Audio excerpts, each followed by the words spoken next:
Ito. Yan. Ito galing Rappler to eh. Sige. Game. Saglit na lang to, no? Ito pala, dito pala. Okay. So mga babayan, nagkaroon po ng privilege speech itong si Congressman Villariano. Di ba? Nagkaroon siya ng privilege speech kanina. So siya po ay congressman po ng Metro Manila.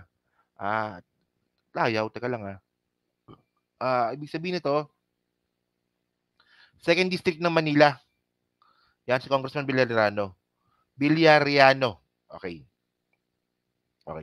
So ngayon, ito po ay tungkol po sa ginawa po ni Sara Duterte na pambabastos po sa House. So panoorin natin to panoorin natin.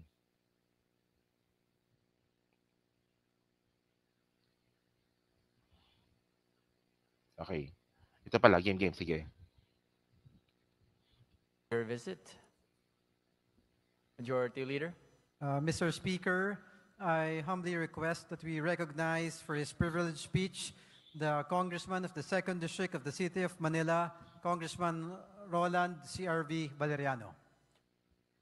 To the Congressman of the 2nd District of Manila, Representative Valeriano, you're recognized for your privileged speech. Mr. Speaker, mga kapwa ko mambabatas, sambayanang Pilipino, magandang hapon po sa inyong lahat. Sa anumang negosyo, maliit man o malaki, normal na dumadaan sa pagsusuri ng mga boss ng negosyo ang operasyon at budget ng negosyo. Alam yan ng mga entrepreneur. Saan mang lungsod, munisipyo o barangay, ang operasyon at budget ng LGU ay dumaraan sa pagsusuri ng kanilang konseho. Ganyan po ang proseso dahil tayo ay bahagi ng isang demokratikong republika. Hindi po tayo monarkiya, komunistang rehimen o diktadurya. Ang Pilipinas ay isang demokratikong republika. Kapag eleksyon, wala tayong iniluluklok na hari o reyna o emperatriz sa pwesto ng kapangyarihan. Ang ating demokratikong republika ay mayroong kongreso, hudikatura at ehekutibo.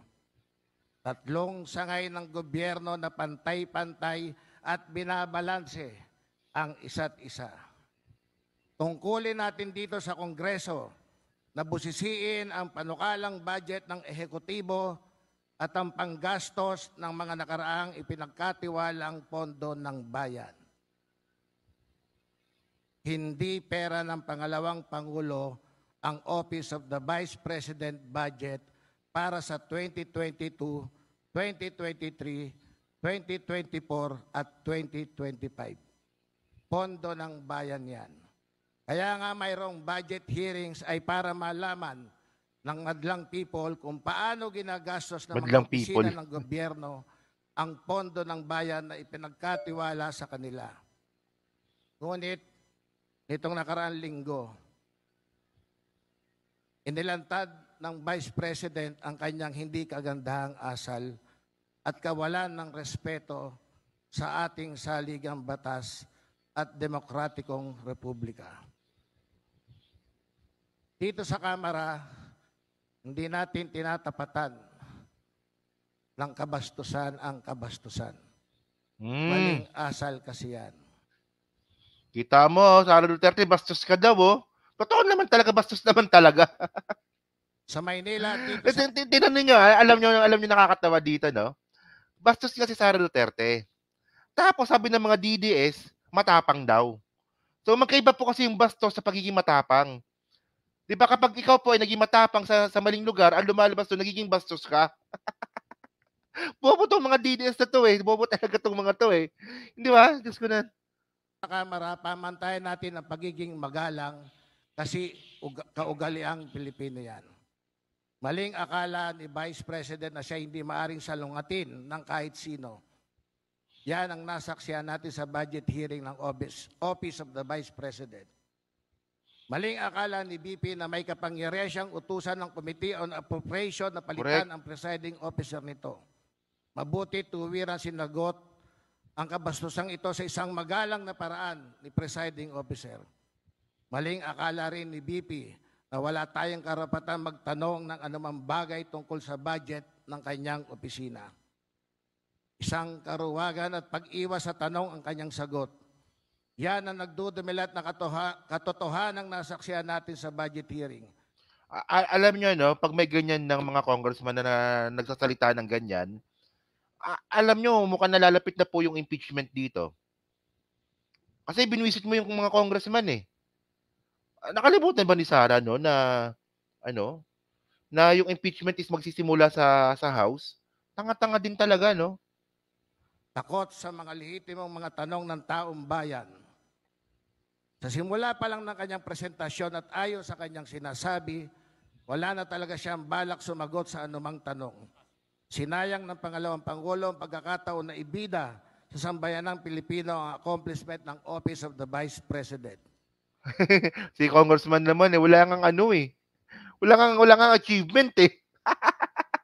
Wala kang ibibida eh, kaya nga nang away na lang eh. Pagkakataon na sana niyang patunayan sa Kongreso at sa sambayanan kung sino ang naging beneficiary ng kanyang mga socio-economic programs. Ang nakakapagtaka sa kanyang budget ng 2023, 2024 at 2025 ay bakit sa National Capital Region lang nakalaan ang mga ayuda programs niya. Bilang chairman ng House Committee on Metro Manila Development, nagtataka lang ako kung saan sa Metro Manila napunta ang bilyong pondo ng socio-economic program sa kanyang office. Alam niyo kung bakit sa Metro Manila lang? Di ba alam niyo kung bakit sa Metro Manila lang pumasok yung socio-economic services ni Sara Duterte sa OVP? Kasi po andun po maraming boto. Oo. Andun po yung maraming boto kasi sa Metro Manila, kaya ganoon yung ginawa ni Sara. Nagtataka ako dahil siya naman ay pangalawang Pangulo ng buong bayan. Sinayang din ng pangalawang Pangulo na ibida sa Kongreso at sambayanan kung ano o kung kanino nakipagpartner ang Office of the Vice President. Sa kanilang 2025 budget proposal, mayroong 977,615 beneficiaries. Nasaan na ito? Totoo ba ito lahat at verified ba? Sabi ng OVP sa kanilang budget proposal, nagkaroon din sila ng 793 strategic partnership noong 2023. Nasaan ang lista ng strategic partnership at mga strategic partnership agreements? At kapag walang totoong lista ng beneficiary at totoong dokumento ng strategic partnership, hindi malayong maghinala ang taong bayan na nawala ang pondo ng bayan. Patay ka. Para siguro sa darating na panahon. Sa halip na sagutin ng matino ang mga tanong ng Kongreso ay paulit-ulit lang na binasa ang kanyang sagot.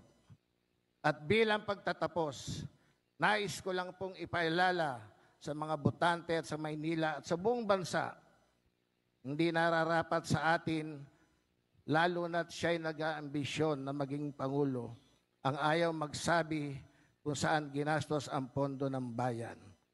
Sino ba talaga ang pinaglilingkuran niya? Baka naman ang boss niya ay humaharang sa bangka ng mga Pilipinong mangingisda o ang mga promotor ng Pogo. Ganyan ba ang asal ng ating Vice Presidente at nag-aambisyong maging Presidente? We deserve better. Binalik sa kanya, no, yung we deserve better, binalik kay Sara Duterte, no. So mga kababayan, alam nyo, bobo po talaga si Sara Duterte. Alam ko itong video na to ni Congressman, ano pangalan ni Congressman ulit, nakalimutan ko. Congressman